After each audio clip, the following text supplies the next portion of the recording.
Hello বন্ধুরা, আজ আমি আপনাদের দারুণ কিছু অজানা তথ্য বলবো, যেটা শুনে আপনার হুঁশ থাকবে না। চলুন দেরি না করে জেনে নেওয়া যাক। নাম ব্যাংক সহ 2021 সালের 15 আগস্ট দীর্ঘ 20 বছর আমেরিকা ও স্থানীয় ক্ষমতাসীন সরকারের বিরুদ্ধে যুদ্ধ করে আবারও আফগানিস্তানের ক্ষমতা দখল করে তালেবানদের ধারা ক্ষমতা ফিরে পাওয়ার পর দেশটির নাম রাখা হয় ইমারাতে ইসলামিয়া।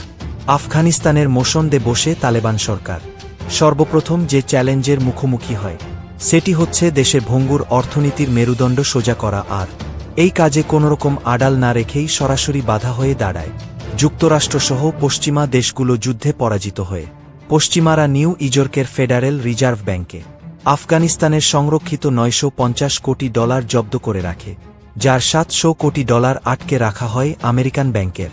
এছাড়া আন্তর্জাতিক বিভিন্ন ব্যবসায়ী গোষ্ঠী তাদের ব্যবসা বাণিজ্য গুটিয়ে নেয় আফগানিস্তান থেকে। এর